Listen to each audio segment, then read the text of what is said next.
चंद्रहा सोज्वल करा शार्दूल वरवाहना कात्यायनी शुभम दग्ध्या देवी दानव घातिनी। नमस्कार, बहुत स्वागत आप सभी का राष्ट्र टीवी पर। मैं हूं आपके साथ पूजा शर्मा। आज हम वंदना कर रहे हैं मां दुर्गा के छठे स्वरूप मां कात्यायनी की।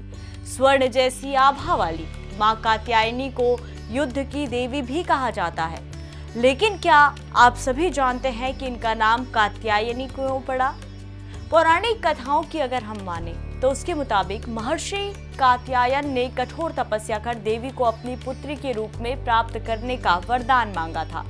उनकी भक्ति से प्रसन्न होकर देवी ने उनके आश्रम में जन्म लिया, इसीलिए वे कात्यायनी कहलाईं। छठे दिन की ये पूजा विशेषकर उन लोगों के लिए वरदान साबित होती है जिनके विवाह में बाधा आ रही हो या जो अपने कैरियर में सफलता चाहते हैं। तो इस आध्यात्मिक और ज्योतिषीय रहस्य को गहराई से समझने के लिए हमारे साथ जुड़ चुके हैं जाने माने ज्योतिषाचार्य आचार्य डॉक्टर मोहित शुक्ला जी। आचार्य जी, बहुत स्वागत आपका राष्ट्र टीवी पर। जी धन्यवाद। जय माता दी। आचार्य जी, महर्षि कात्यायन की तपस्या और देवी के इस अवतार के पीछे का मुख्य उद्देश्य क्या था? क्यों उन्होंने महिषासुर मर्दनी का प्रमुख स्वरूप उन्हें माना जाता है, मां कात्यायनी को? या देवी सर्वभूतेषु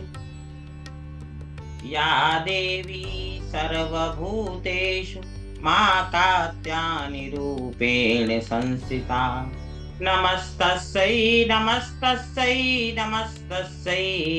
नमो नमः। जो देवी सब पदार्थों में मां कात्यायनी के रूप में विद्यमान है, मैं उनको बारंबार प्रणाम करता हूँ। और इसी के साथ में मां कात्यायनी की आज विशद चर्चा करेंगे, सत्संग करेंगे और माता के स्वरूप के विषय में जानेंगे, उनके भोग के विषय में जानेंगे, उनको कैसे प्रसन्न किया जाए। ये भी अद्भुत विधि मैं आपको आज बताने जा रहा हूँ। और सभी मनोकामनाओं को कैसे पूर्ण करें, कैसे दुखी जीवन को सुखी बनाएं, इसका रहस्य भी आज मैं पूरे विश्व के समक्ष आपके चैनल के माध्यम से उद्घाटित करूंगा।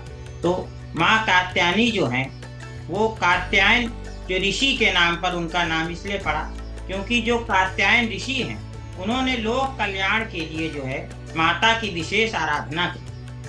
और ब्रह्मा विष्णु महेश ने अपनी शक्तियों का अंश देकर माँ दुर्गा को जब प्रकट किया, तब जो है देवताओं ने आग्रह किया, हे महर्षि जो है आप देवी कात्यायनी की आराधना करें, जिससे वो संसार में अपना पदार्पण करें और महिषासुर नाम का जो दैत्य है, शुंभ निशुंभ इत्यादि जो उसकी सेना के महारथी, उन सब का जो है नाश करने वाली देवी जो है वो प्रकट हो सके। तब जो है कात्यायन ऋषि ने माता की बड़ी घोर तपस्या करी और घोर तपस्या करने के बाद जब माता जो है प्रकट हुई, तब उन्होंने विनती करी कि हे देवी, इन राक्षसों का नाश करने के लिए आप मेरे यहाँ पुत्री के रूप में जन्म लें। तब महर्षि कात्यायनी ने और देवी की आराधना पूजा करने के कारण, उनके यहाँ पुत्री रूप में जन्म लेने के कारण जो कात्यायनी नाम देवी के स्वरूप का पड़ा।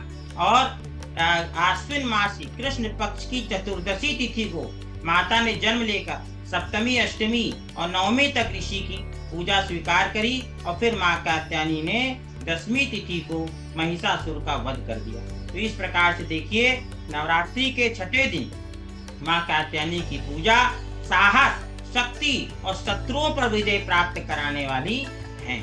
इस प्रकार से आपको एक और रहस्य मैं बताऊं कि ब्रज की भूमि पर गोपियों ने भगवान कृष्ण को पति रूप में पाने के लिए यमुना तट पर जो है वो देवी कात्यायनी की पूजा की थी और फिर उनको भगवान कृष्ण की प्राप्ति हुई। चलिए, ये मान्यता ऐसी भी है आचार्य जी कि मां कात्यायनी की पूजा से विवाह में आ रही बाधाएं भी दूर होती हैं।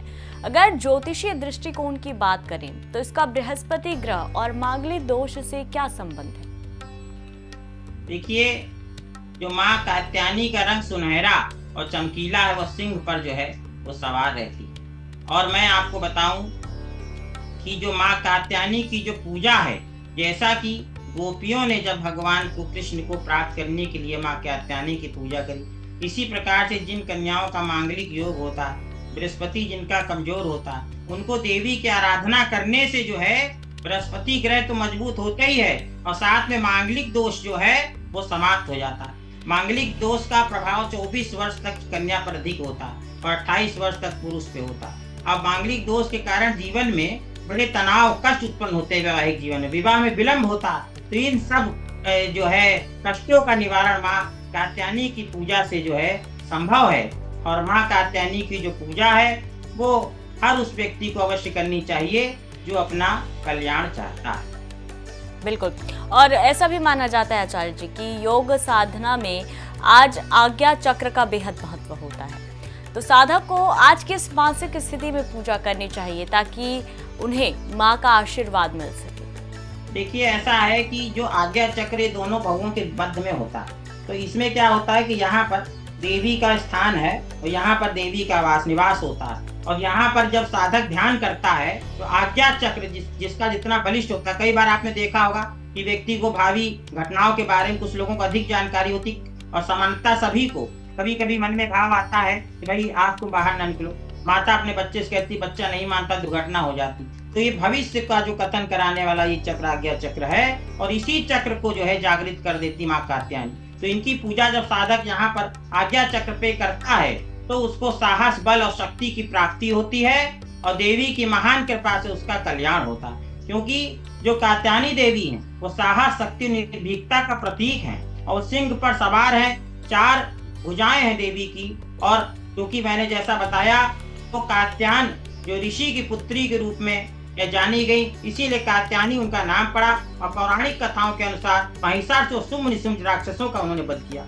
और नवरात्रि के छठे दिन शहद और पीले रंग की मिठाई, जैसे पीले पेड़े हो गए, हलवा हो गया, इसका भोग लगाना बहुत शुभ माना जाता है। और भक्त इसी दिन जो है सुबह स्नान आदि से निर्वृत्त होकर लाल या पीले वस्त्र धारण करता है और उसके बाद माता को फूल तिलक का भोग अर्पित किया जाता है और फिर माता का जो आज्ञा चक्र पर ध्यान करते हैं। और इससे लाभ क्या होता है? शत्रु पर विजय प्राप्त होती है और जो विवाह में अड़चने आ रही होती हैं वो सब समाप्त हो जाती हैं। और माँ कात्यायनी की पूजा के लिए मैं फिर बताऊं कि पीला रंग जो है वो बहुत शुभ माना गया है। बिल्कुल, जैसा कि आपने बताया आचार्य जी कि ब्रज की गोपियों ने भगवान कृष्ण को अपने पति के स्वरूप में पाने के लिए माँ कात्यायनी की ही पूजा की थी, तो क्या आज के दौर में भी कात्यायनी व्रत का वही महत्व है?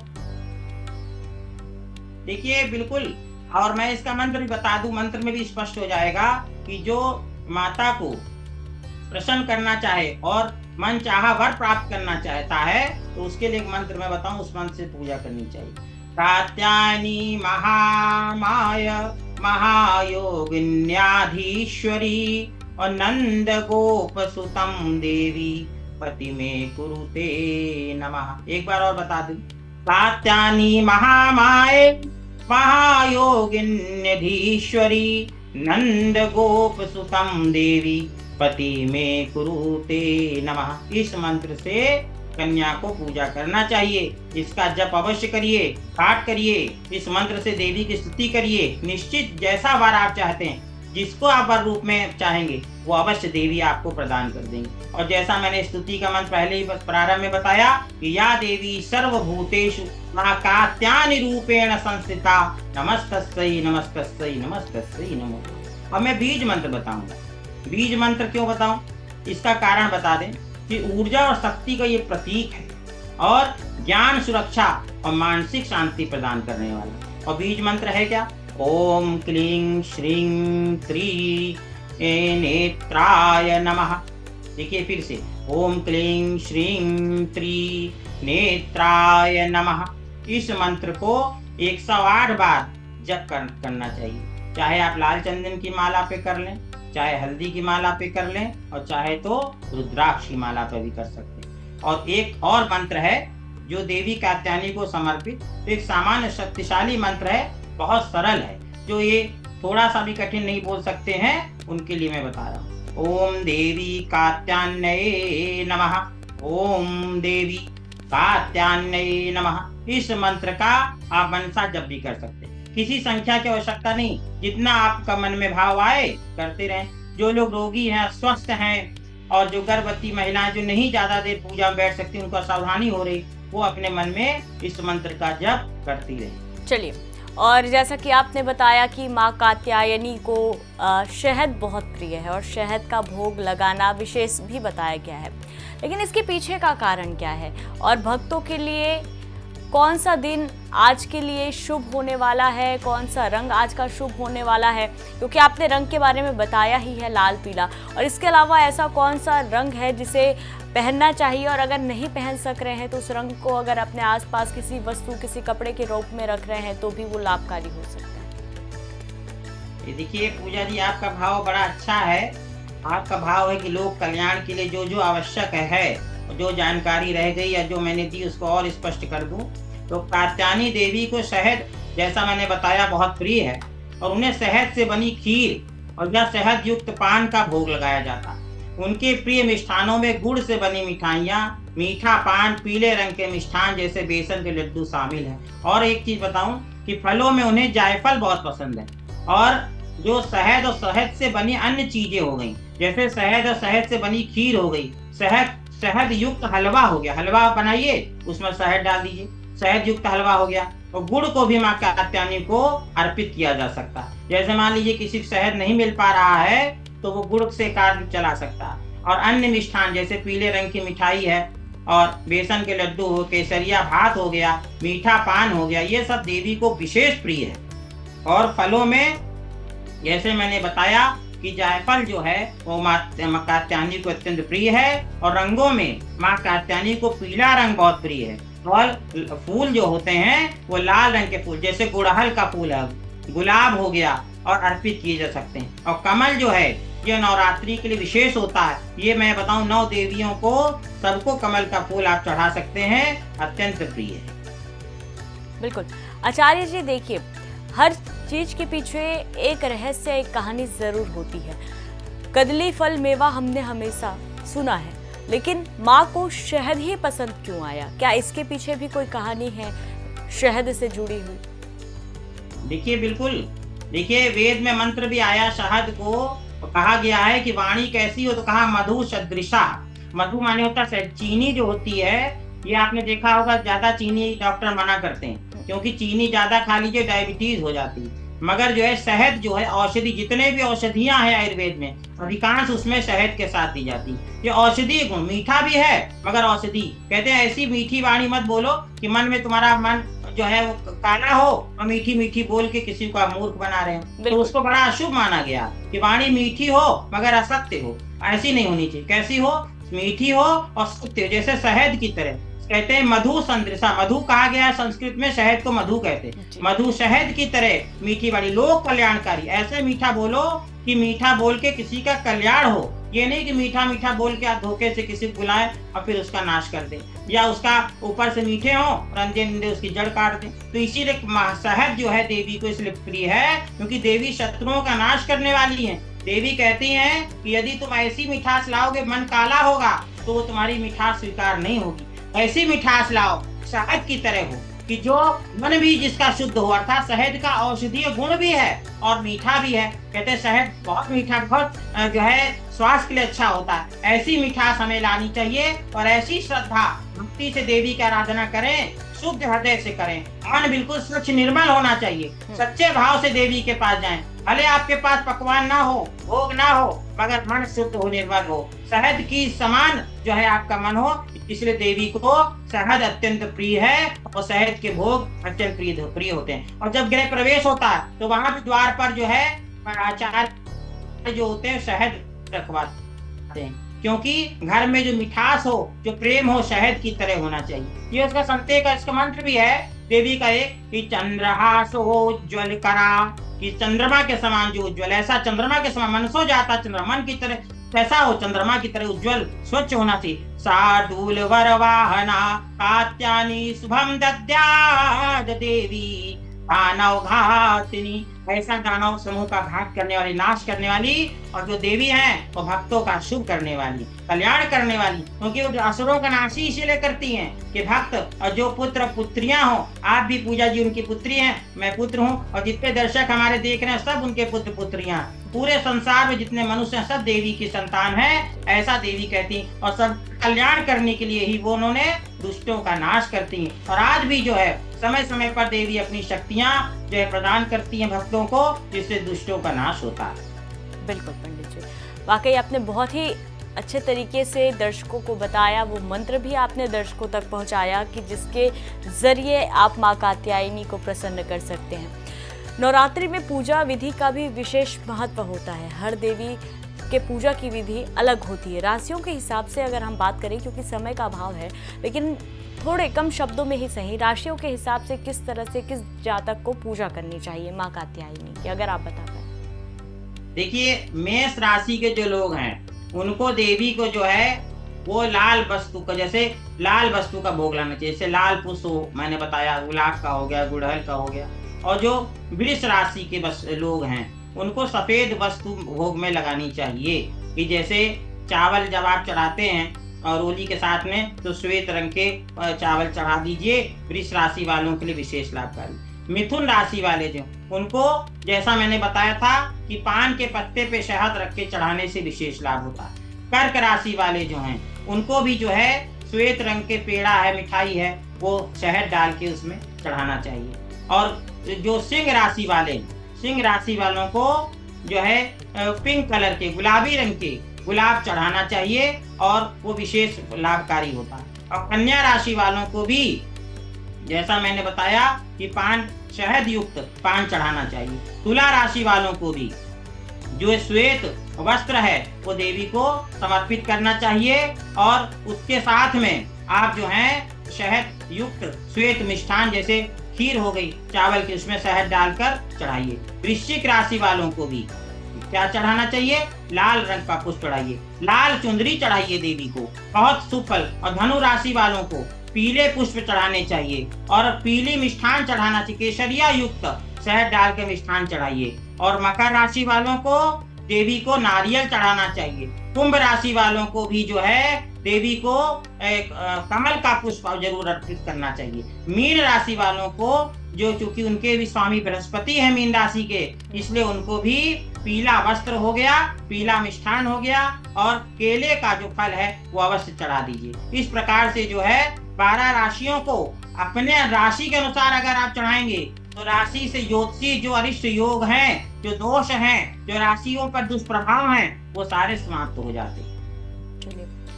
आचार्य जी, ये भी माना जाता है कि माँ कात्यायनी की पूजा करने से जिनके विवाह में बाधा आ रही हो, वो विवाह की बाधा जो है वो खत्म हो जाती है। ये जैसा हमने पहले ही चर्चा में बात कही थी। लेकिन वो पूजा विधि क्या होनी चाहिए? क्योंकि बाधाएं ज़रूरी नहीं कि लड़कियों के विवाह में ही आ रही हो या पुरुष के विवाह में। कन्या और पुरुष, क्या दोनों के लिए पूजा विधि अलग अलग है? और दोनों के ही अगर जीवन में विवाह संबंधी बाधाएं हैं तो पुरुष के लिए किस तरह से पूजा करने की विधि, और जो कन्या है जिनका विवाह नहीं हो रहा है उनके लिए किस तरह से पूजा विधि, और क्या उनके माता पिता को भी इस तरह से कोई पूजा विधि माँ कात्यायनी को बनाने के लिए किया जाना चाहिए? देखिए, सबसे पहले तो जिसका विवाह नहीं हो रहा हो, चाहे स्त्री हो पुरुष हो, दोनों को व्रत रखना चाहिए। व्रत में जो है अंडा, मांस, मछली और लहसुन, प्याज, इन सब का सेवन नहीं किया जाता। सेंधे नमक का आप सेवन कर सकते हैं, नहीं तो मिष्ठान का सेवन किया जाता, अन्न नहीं खाया जाता। तो और सुबह प्रातः काल जल्दी उठ के स्नान करना चाहिए और उसके बाद पीले वस्त्र पहनकर देसी घी का दीपक जलाइए, धूप जलाइए और देवी को जल चढ़ाइए, पुष्प आदि अर्पित करिए, इत्र जरूर चढ़ाइए। उसके बाद जो है देवी को लाल या पीली चुंदरी जो आपके पास उपलब्ध हो चढ़ा दें। उसके बाद नारियल जरूर चढ़ाइए देवी को, शुभ माना जाता। और जो मैंने भोग प्रसाद बताया शहद इत्यादि का, वो सब माता को चढ़ाएं, फिर जल चढ़ाएं और जायफल चढ़ाएं और माता की आरती करें। और फिर जप जो है वो मैं एक मंत्र बता रहा हूँ, उससे जो है जाप करना है। किसको? जो कन्या है, जिसको योग्य वर की तलाश है, वो उसको इस मंत्र का जप करना चाहिए। कात्यायनी महामाया महायोगिन्याधीश्वरी नंद गोप सुतम देवी पति में कुरुते नमः। इस मंत्र का 108 बार जप कर ले। और उसके बाद जो पुरुष हो, जिसको विवाह करना हो, और उसको जो है ओम क्लीं श्री त्रिनेत्राय नमः, इस मंत्र से देवी का ध्यान करना चाहिए। और एक मंत्र है ओम ऐं ह्रीं क्लीं चामुंडाय विच्चे। इस मंत्र का 108 बार अवश्य जप करें और अंत ओम देवी कात्यायनी नमः इस मंत्र को भी साथ में जोड़ देना चाहिए। पूरा एक साथ में बता दो ओम ऐं ह्रीं क्लीं चामुंडाय विच्चे ओम देवी कात्यायनी नमः। ये हो गया। इस प्रकार से 108 बार जप कर लें और प्रार्थना करें कि हे देवी मेरा जो है शीघ्र विवाह हो जाए और जो पुरुष हो कहे मुझे एक सुंदर सुशील कन्या प्राप्त हो, गुणवान कन्या प्राप्त हो और विवाह के लिए, जिससे मेरा यश कीर्ति धर्म अर्थ काम मोक्ष की प्राप्ति में सहायक सिद्ध हो। और जो कन्या हो वो कहे कि हे देवी मुझे योग्य वर प्राप्त हो और जिससे साथ मेरा सुखी जीवन हो और जो मेरा जीवन भर साथ निभाए, कभी मुझे छोड़े नहीं, उसका प्रेम कभी मुझसे कम ना हो, ऐसा जो है आशीर्वाद देवी दीजिए और मैं अखंड सुख सौभाग्यवती हूँ, ऐसा ही देवी आशीर्वाद दीजिए। ये प्रार्थना देवी से जब करते हैं देवी प्रसन्न हो जाती, तत्काल जो है वो मस्त कहती कि जाओ तुम्हारी जो मनोकामना है ये अवश्य सिद्ध हो जाएगी, क्योंकि सच्चे मन से की गई पूजा को ही देवी माता स्वीकार करती। मन में छल कपट नहीं होना चाहिए, बिल्कुल सच्चे हृदय से पूजा करना चाहिए। मैं ये बात बार बार कहता हूँ क्योंकि यही सत्य है। तो याद रखिए पूरा ब्रह्मांड जो है जिन देवी ने कूष्मांडा देवी ने बनाया, कूष्मांडा का अर्थ ही है कि जो पूरे ब्रह्मांड की रचना जिन्होंने करी हो, तो सब पदार्थ उन्हीं के हैं, तो उन्हीं को सब अर्पित है। कहते नहीं है कि तन मन धन सब है प्रभु का, प्रभु का प्रभु को अर्पण क्या लागे मेरा।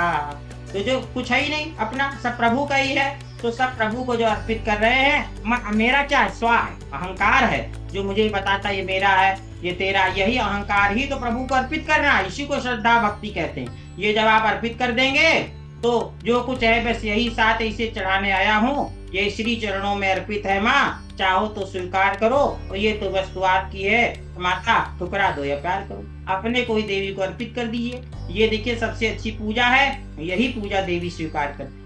इसलिए अपने अहम का त्याग करना ही सच्ची पूजा होती है। पूजा जी ये मैंने आपको आज कात्यायनी देवी का विशेष महत्व पूजा आराधना की विधि बताई। और बहुत ही धन्यवाद पंडित जी, क्योंकि आपने बहुत ही सरल शब्दों में, जिस तरह से अगर कहें आसान उपाय के साथ आपने दर्शकों को बताया कि किस तरह से पूजा विधि की जाती है। हमारे कुछ दर्शक ऐसे भी हैं जिनके मन में जिज्ञासा इस बात को लेकर भी, क्योंकि माँ कात्यायनी को ब्रज से जोड़कर देखा जाता है। गोपियाँ, जैसे कि हमने चर्चा किया ही है, जिक्र किया इस बात का कि भगवान कृष्ण को पति रूप में पाने के लिए उन्होंने माँ कात्यायनी की पूजा की थी। तो ये संबंध कैसा? भगवान कृष्ण को अगर पति रूप में पाना है तो उन्होंने माँ कात्यायनी की ही पूजा क्यों की? क्योंकि दुर्गा के तो 9 स्वरूप हैं, किसी भी स्वरूप का पूजा किया जा सकता था, माँ पार्वती की पूजा की जा सकती थी, लेकिन कात्यायनी माँ की ही पूजा क्यों की गई? इसके पीछे क्या कारण? देखिए कात्यायनी जो माता है, जो ये नौ दुर्गा का ही पूरा, अब जैसे आपको मैंने बताया दशमी तिथि को माता ने वध किया और अभी अष्टमी को भी हम देवी को नाम से जानेंगे, नवमी को भी नवमी सिद्धात्री देवी से जानेंगे, अष्टमी महागौरी, सातवीं काली, ये सब देवी के सब देवी शक्ति एक ही हैं। उनके जो रूप है नाम, जैसे कात्यायन ऋषि की पुत्री होने से कात्यायनी कहलाई, देवी वही है, एक ही देवी है। कहते थे या देवी सर्वभूते शक्ति रूपेण संस्थिता, एक ही देवी है जो समस्त पंचभूतों में शक्ति के रूप में विद्यमान हो रही है। वही पूजा जी आप भी उन्हीं का रूप हैं। जितनी भी नारियां हैं जगत शक्ति का रूप कही गई। तो क्यों? क्योंकि शक्ति जो है वही कन्या के रूप में भी हम पूछते हैं। देखिए सुहागिन, बहुत सी महिलाएं सुहागिन खिलाती, सुहागिन के रूप में भी पूछते हैं और वहां पर एक विधवा स्त्री को भी रखते हैं, उनको में भी देवी का दर्शन करते। यही भारतीय सनातन परंपरा है। कहते यत्र नारस्तु पूजन्ते रमन्ते तत्र देवता, जहाँ पर नारी की पूजा होती है वहाँ देवताओं का वास होता है, मनुस्मृति में कहा गया। तो इस प्रकार से नारी शक्ति जो है वो वही देवी का रूप है और वो जो देवी है वो सर्वव्यापक, सर्व जगह व्याप्त हो रही शक्ति के रूप में वही सृजनात्मक शक्ति ब्रह्मांड की। और उनके जैसे जैसे कात्यायन ऋषि पुत्री हो तो कात्यायनी कहलाए।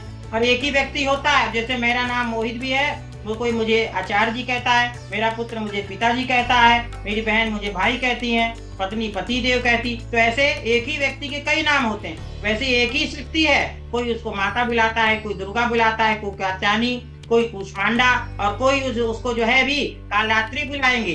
तो जब देवी ने असुरों का नाश करने के लिए मत्स्य रूप धारण कर लिया तब देवी कालरात्रि कहलाई। तो इसी प्रकार से एक ही जैसे नारी के अलग अलग रूप होते हैं, क्रोध में अलग होता है, ममता का रूप अलग होता है। जब उसके बच्चे को कोई दुष्ट मारने आता है तो भयंकर रूप धारण कर लेती, चामुंडी हो जाता है, चंडी का रूप हो जाता है। वैसे ये देवी के अलग अलग स्वरूप हैं, मगर एक ही देवी हैं जो सब जगह व्याप्त हो रही हैं। यही श्लोक मंत्र में स्पष्ट रूप से कहा गया है।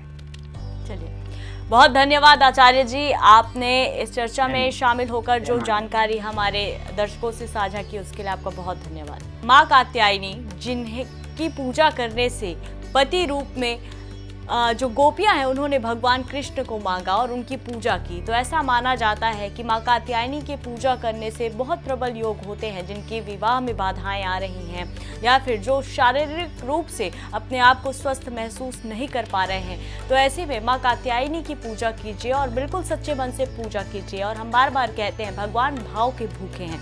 अगर आपके पास अन्न का एक दाना है, एक दाना आप अर्पित कीजिए और माँ को सच्चे दिल से याद कीजिए।